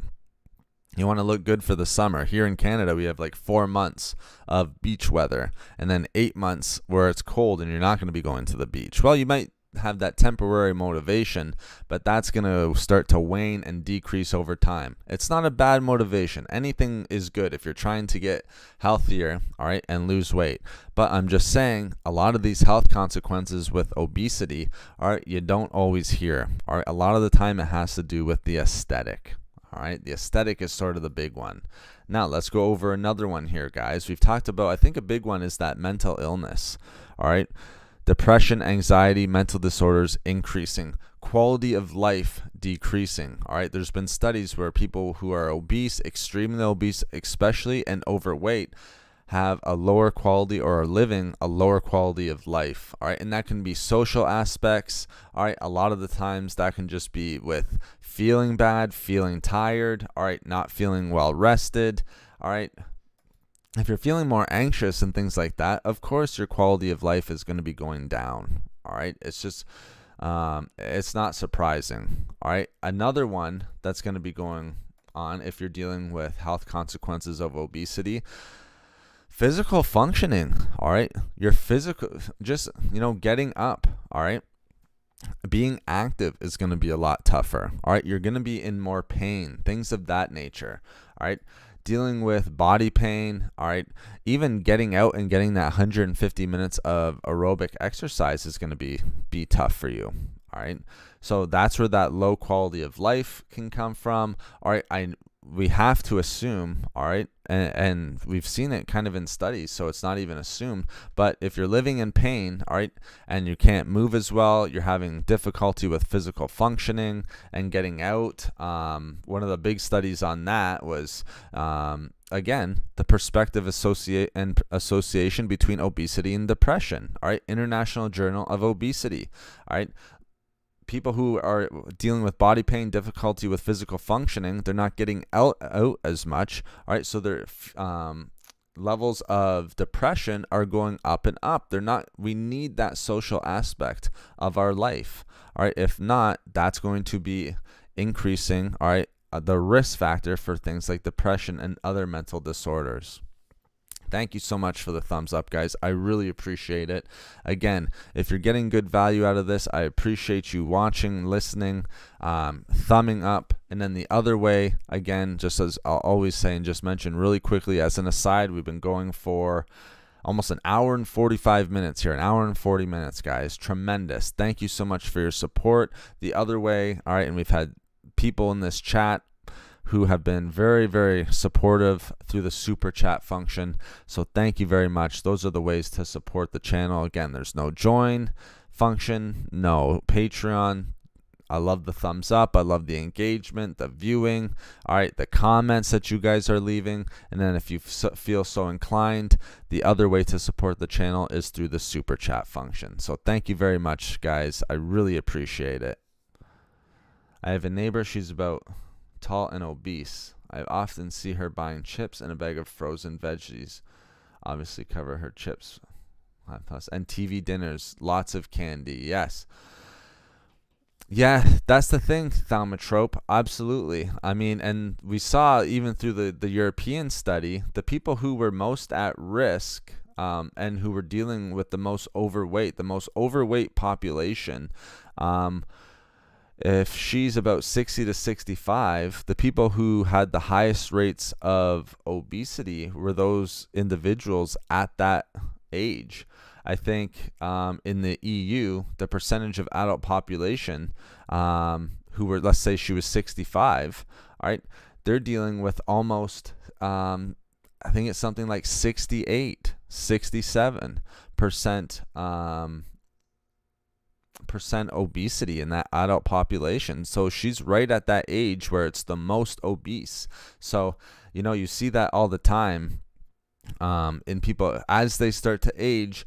More and more people are getting obese. It's lower obviously in individuals who are in that 18 to 35 category, but once you get over 50, all right, you see a spike, all right, in the amount of people and in the percentage of adult population who are, you know, dealing with being overweight or considered overweight, even who are obese, all right.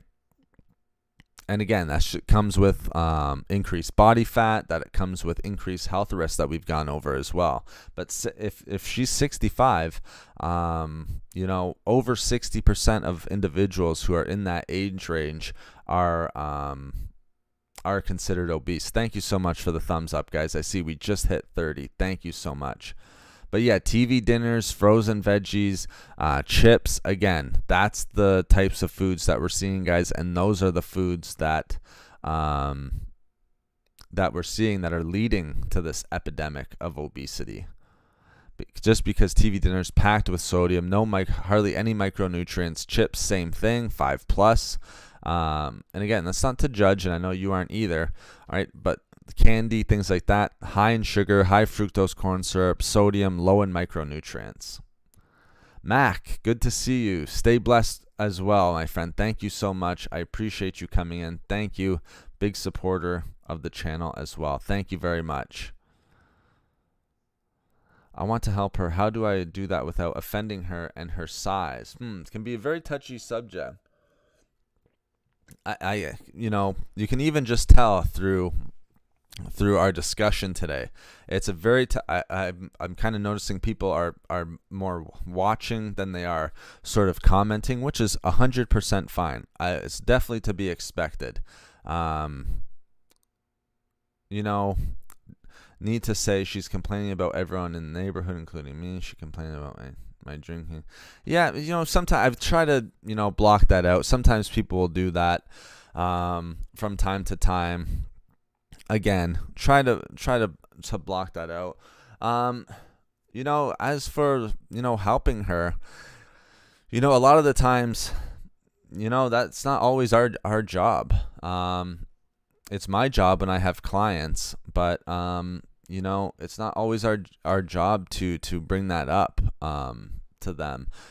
A lot of times, you know, it can be friends, it can be family, it can be things like that. I know you want to help, but you know, you just got to look at it at each individual context. But it's very hard to say just because I don't know the exact relationship and exactly what's going on. It's hard to do. It's hard to to talk to people about this. And like I said, even in a stream discussing it, it's hard for people to even hear.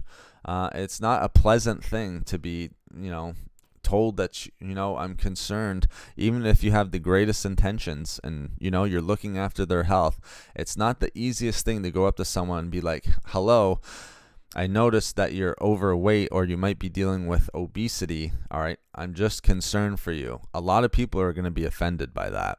All right. Even when it's brought up by our doctors, think about how people feel after that. It's not a great feeling, and people are usually turned off by that. All right. So very, very hard. Sometimes that's not, we just have to do what we have to do. Again, you don't want to be starting conflict with people, but again, it's very hard just because I don't know the exact relationship with the neighbor.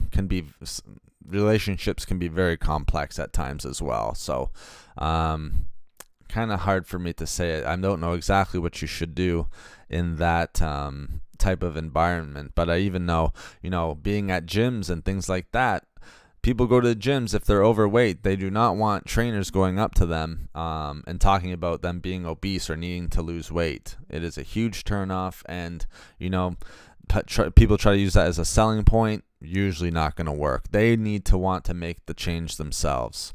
They need to be not in that pre-contemplation stage. They need to be in that action stage. If they aren't, then they're just not ready to make the change. It's only going to turn them off and probably offend them. I think you're worried and might need help. Are you talking about your wife? Sorry, I'm not sure if Mac, if that's to me or sorry, who you might be addressing that to, but sorry, I just wasn't quite sure on that comment. But it's worrisome. Like like I said, obesity is very, very worrisome for a lot of people. Okay. We know that, like I was saying before, remember I was saying if we pull up like adult obesity facts, all right, I was saying before that in like 2006-ish, it was like 35% of people that were obese. In the United States right now, all right, we know that as of 2018, closer into 2020, almost 43% of the U.S. population is obese. All right. So the prevalence is only increasing. Okay. And it's the same, again, I'm bringing up the U.S., but it's the same all over the world, guys. So even though, again, I'm bringing up these U.S. statistics just because they act as a nice kind of transition for the whole global pandemic of obesity right now. All right.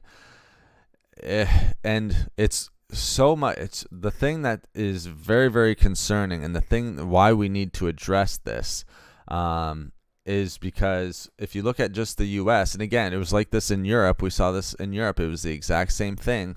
But in 2000, all right, the obesity prevalence was 30%. All right. In those not even 20 years, it was like 18 years, it went from, so people who were considered obese, not just overweight, from 30% to 42%. Okay. In the same time, and I mentioned this when we were going over the statistics for individuals who were over the years from like a 1980 to 2000. If you go through 2000 to 2020, all right, severe obesity, so extreme, you can call it severe obesity, extreme obesity, whatever you want, went from 4.5% to almost 9.5%. You're doubling, all right, the amount of people who are extremely obese or severely obese, all right, just in those 20 years. And that's why I said at the very beginning, if that's what's been happening now, right, then where are we going to be in 2030 and 2035 or 2040? It only seems like these graphs and these statistics are only shooting up and up. If you look at the graphs, all right, they're spiking. All right, in the last 30 years, they've been really been spiking. And I really appreciate the thumbs up, guys. Thank you so much. All right. We also see, again, All right, if you look at the statistics, obesity-related conditions, like we already talked about, the health consequences, heart disease, stroke, type 2 diabetes, certain types of cancers. We know in the U.S., and this is why I brought up the health consequences, they're among the leading causes of preventable and premature death. Okay, so again, that's why we have to talk about this, and that's why I wanted to make sure we went over the health consequences of obesity. All right, and we started out with the heart disease, so high blood pressure, high cholesterol. We started out with diabetes. All right, and we started out with stroke, and then different types of cancers. And those we are finding through numerous studies. All right, on obesity. And these aren't just coming out of nowhere, guys. This is from the Center for Disease Control and Prevention in the United States. All right, the CDC. So these are the main statistics that are coming out right now. Good morning, Susan. Thank you so much. I'm sorry, I'm just catching up on a couple comments here. Good morning, Susan. Susan, great to always have you in chat. Thank you so much. Thaumatrope, no problem. My pleasure. No pleasure. Always great to have your guys' questions and to reply to them. So thank you so much for your question. I appreciate it. But again, guys, those are the statistics. All right, we see. All right, and again, we should not be surprised. All right, that over the last 30 years, and then even in the last 20 years, all right, just the increase of obesity and overweight. All right, in 2018, 42.5% of the U.S. population considered obese. All right, again, in 2030, could that be 50? Could that be half? All right, we know taking obesity and overweight taken together, all right, right now is about 70%. Could that be, or maybe even over, could that be 3/4 of the population? So 75%. Could it be 4/5, 80%? With the way that the numbers are going, it probably wouldn't be too surprising to actually see those types of numbers, just because the way things are going. All right, and people, even after dealing with COVID, the lockdowns, the shutdowns, gyms closing, people having to be kind of, way more sedentary and things like that, engaging in riskier behavior. So eating habits decreasing, so eating more fast food and things like that, not having mindful eating. All right, again, it wouldn't surprise me if those numbers are just going to continue to rise. Oh yes, Thanksgiving in the United States coming up. Absolutely.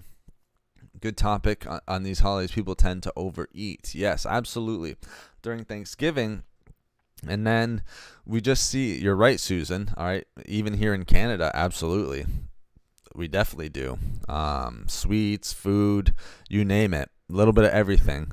But during those times of the year, absolutely. All right, and the thing with the obesity epidemic is becoming more and more common. So not only during these holidays, as you're absolutely right, during the holiday season, Thanksgiving, Christmas, Easter, all of those different things. Other holidays, I know I'm just giving out the ones here that we celebrate, but I know, holidays throughout the world can be a little bit more higher calorie intake. We're seeing high calorie intake throughout the whole entire year, or much more common, few times a week. That's, again, one of the main reasons for the obesity epidemic. People are gaining weight at a faster and faster rate because they're in a surplus of calories. Just as you're saying, they overeat. That's happening more and more often, almost on a day-to-day basis, a week-by-week basis. It might not happen overnight, but if you continue that through weeks, months, years, all right, it's not surprising why we see this trend, this really huge trend of upward weight gain. Okay, so I think we really need to take into consideration, one of the big ones that often goes overlooked as well, that low quality of life, right? A decreased quality of life that has so much to do with, again, mental illness, all right, happiness, and again, all of that, if we're dealing with depression, there's studies out there that people who deal with mental illness are going to be overweight, tend to be more overweight or have a higher weight than those individuals who aren't dealing with mental illness. It's a compounding, almost cyclical sort of issue that's going on. All right. And all of it stems from, being at an unhealthy weight, overweight rather than a normal weight. So again, that's cyclical. All right, which again is very, very sad. All right, and you see all the time. All right, you could get into the costs and all of those things. I don't think we need to get into that or anything like that. We know that, like I already mentioned before, lower income individuals are going to be at a more higher risk and have a higher prevalence of obesity. Just because some of the foods and stuff like that, or maybe some of the information and things like that isn't as easily accessible. So we know certain groups of individuals, and this is done in numerous studies and numerous statistics, but certain groups have a higher prevalence of obesity. So that's another thing that we need to be mindful of and need to respect. So that's another thing. But again, we know the numbers are just increasing. We know the reasons. If we can just, a lot of people will say, exercise isn't the way to do it. Exercise, if we want to lose weight, it doesn't have to be done through exercise. It's more of what you're eating. I think when it comes to exercise, okay, exercise can be important. All right. These types of behaviors can be important with dealing with obesity and reducing its health consequences. All right. Yes, losing weight is going to help reduce some of these health consequences, but living a healthy lifestyle can include just getting 150 minutes of aerobic exercise, moderate intensity exercise. You're going to decrease the risk of cardiovascular disease. You're going to decrease the risk of diabetes. All right. You're going to decrease the risk of sleep apnea. We already know exercise, all right, can help with feelings of depression, anxiety, mental illness. I've worked with numerous people who had body pain, all right, who had difficulty with physical functioning, who lost weight and were exercising, and then that increased. All right. So, all right, a lot of people will say, well, you don't have to exercise. Just watch what you're eating, all right, and make sure you're watching the labels. All right. But again, all right, pointing out with exercise, there's nothing wrong with that as well. Higher quality of life. You're out there being more social. All right. Whether you're working with a trainer, whether you're going to a gym, you might meet some people that way. All right. Again, nothing wrong with that. All right. And again, it's great for dealing with osteoporosis and osteoarthritis. All right. We know that resistance training, all right, can help reduce the breakdown of cartilage, and it can increase muscle mass, for one. And again, we're not trying to bulk up. It's not like we want to put on 10 pounds of muscle. All right. But we also know that it's important for bone health. All right.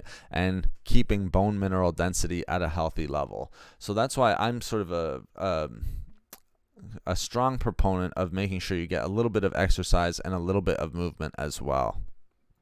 I wrote just the other day, what you eat between Christmas and New Year's Eve. What matters is what you eat between New Year's Eve and Christmas. Exactly. Yes, very well said. I like that. Because as I always say, and I say to clients sometimes too,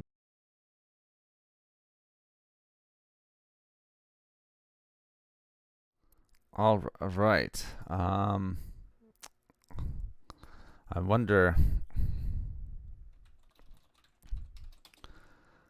Sorry, the chat was disconnected there. I think my internet might have went down just for a quick second there. Are you guys still there?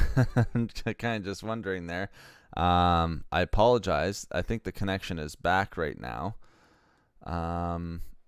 Let me know if you guys can still hear me, please.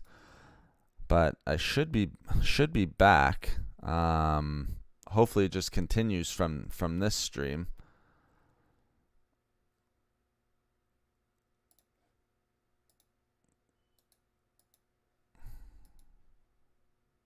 It still says live, so hopefully you guys can still hear me. If you can still hear me, please let me know in chat. hopefully you guys are still there. I know you're bringing up a very interesting point about eating from between Christmas and New Year's Eve.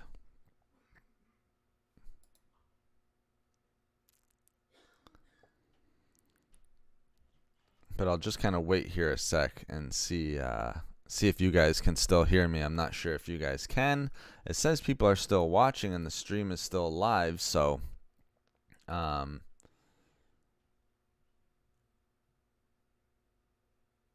the time appears to be running, so I'm not exactly sure if you can.